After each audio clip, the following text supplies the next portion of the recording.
Hey, hi. Uh, Usually, I only make videos for Indian audience in Indian language, but today I want to make a video in English.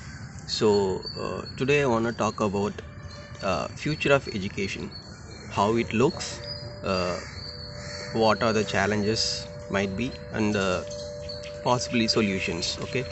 First, let's see about the future of education. See, when you say education, there are a lot of factors around that one single word, right? So I'll go one by one. Number one is classroom. It's a center of learning right now, right? So in future, classrooms will be flipped, or what we can say is hybrid. So what I think is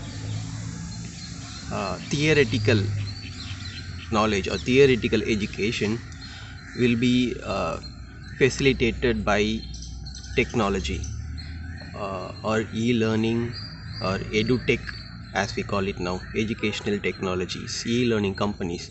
So these will take care of majority of the theoretical education.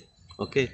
And do classrooms disappear, you ask? No, classrooms won't disappear, because like I said, I think it will be a hybrid learning. So classrooms part in this uh, future of education will be to impart more face-to-face interaction, where the practical side of education comes. So I think digital tools or e-learning or edutech will be more theoretical side, and classrooms won't die. Classrooms will be there, but I think classrooms will be because students need face-to-face interaction, that teacher-student interaction, that shouldn't go away. So classrooms will be focused more on practical knowledge. Okay. So, and number two is curriculum, right? Or the future curriculum, right?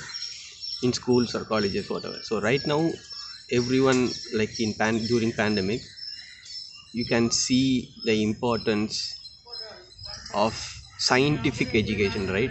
Everyone everywhere will talk about the misinformation, fake news. We should avoid all these things. So science is very important. So science is given importance right now also. I think with addition to science, it's very important, because you can see vaccine hesitancies and a lot of misinformation in these things. So scientific education is really really important. And along with that, I think future is, we all know, is data. So I think curriculum will involve a lot of, will give a lot of importance to uh, data, like learning data, data mining, interpretation, for example, is very very important, because computers can do a lot of things. Computers will do a lot of things. So humans will have to interpret what computers give, like interpret the information. So data interpretation, data mining, all those things. So data will be a very important part of curriculum, along with science. It should be, science should never be taken away. More, as a matter of fact, I think more importance should be given to science compared to what it's been in the past or right now. So science along with data, right? We have seen about classroom, we have seen about curriculum.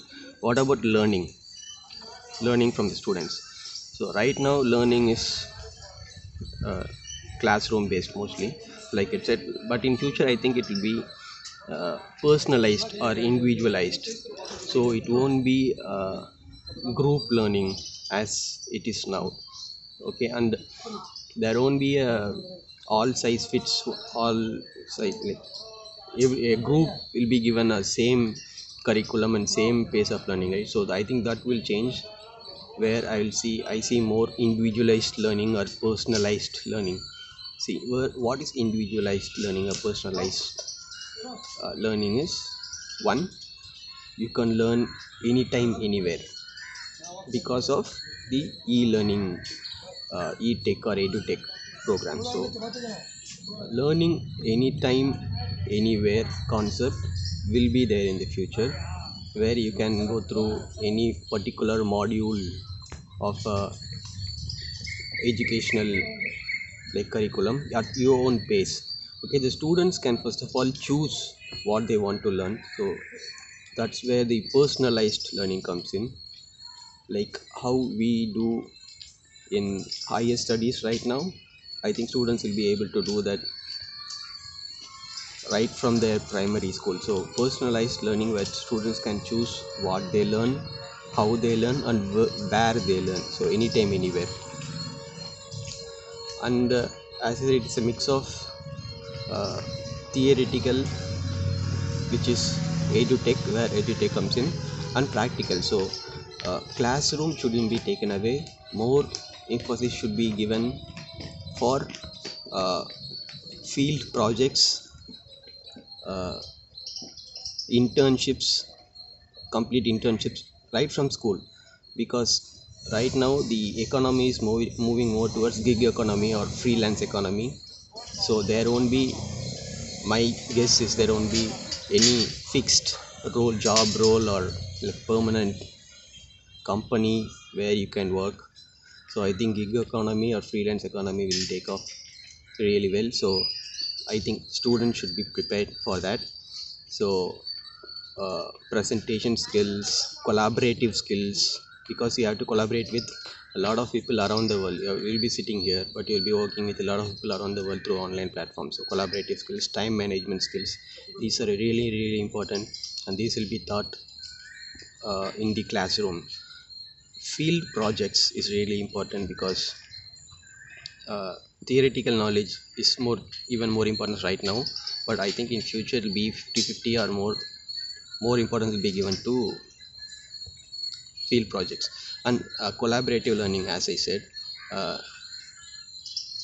right now, see, if I am in this city, I'll be going to one school, and most of my classmates will be from this city only. But in future, I think through collaborative learning and a lot of online platforms, students will be able to collaborate outside classroom. What I'm saying is the wall of the classroom will disappear.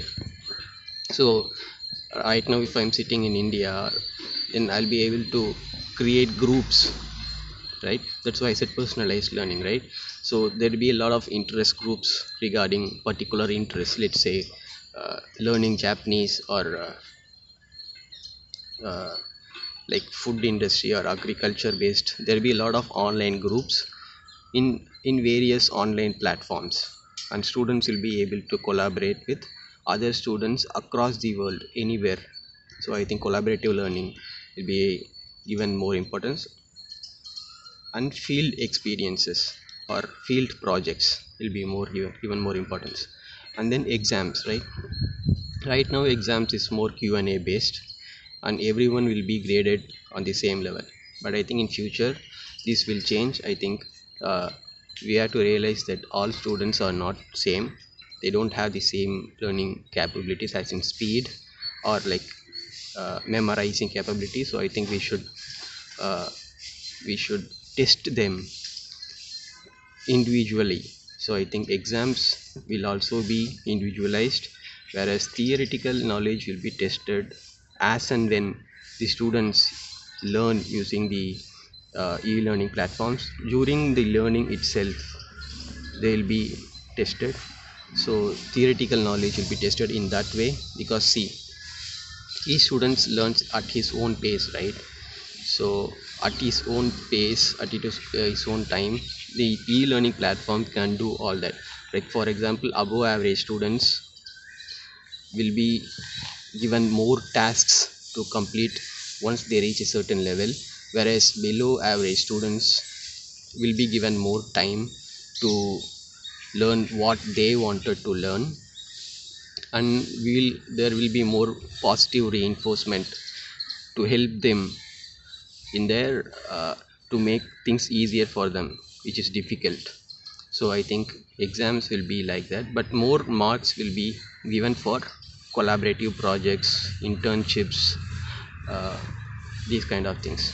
And then role of teachers teachers are the centerpiece, the center of learning or education right now. So we should never take it away. But I think in the future, teachers will act more like mentors, where Mentors are facilitators where they facilitate, as I said, the international collaboration. They facilitate that, and they will provide guidance for students to choose what they want to learn, when they want to learn, how they want to learn. So they will be more like a mentors, international collaboration, guidance to students, and then giving them practical knowledge, because face to face interaction, that's when it happens. Theoretical knowledge will be almost everything will be digitalized. So face to face learning or interaction where classrooms will teach practical knowledges, theory will be put into practice. So teachers will be more like a mentors or guides. So I think I pretty much covered different uh, different factors of education, like classrooms or learning or exams or teachers. See, the challenges, I think, in this system or in future of education, right? For example, even during this pandemic, uh, where uh, most of the learning has become online or online classrooms, what I see, especially in India, or this could be applied to any developing countries or underdeveloped countries, most students do not have a mobile, or the country might not have uh, the infrastructure for internet or whatever. So I think government should spend more on public education. Like for example, how governments are giving importance to public health right now, where they say everyone should be vaccinated.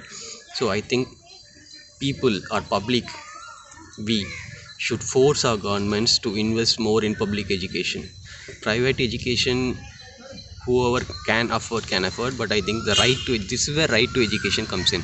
Every country should have a bill, should pass a bill for right to education, where a lot of, like, in budget itself there should be a certain percentage of GDP which should be allocated for public education. Okay. uh, why, see, in my previously also I said why classroom is important, right? See, when you take classrooms out of the educational ecosystem in India, I'll say two things which I see directly. One, boys are forced to go to work. So child labor is increasing because students don't go to school, they are in school, they are in their homes, and their parents, who are daily laborers, they take their child along with them to work and earn for the family, because they don't have a fixed school schedule. So this happens for the boys. I'll say what happens to the girls, this is even sadder, because child marriages are increasing, because girls now are forced to drop out, especially if they are from a poor family, they can't afford a mobile phone or data, monthly data. See, government, right now government has educational television, but uh, it's not, nobody takes it seriously, whereas online learning, poor families cannot afford to do it. So guys, the boys are forced into child labor, and girls are forced into early child marriages. So this is a really sad thing. So that's why right to education and government's investment in public education is really important, where everyone should be educated. So these things, plus in future, like I said, e-learning or edutech will take off big. But there is a problem, a lot of this will be done by private companies, right?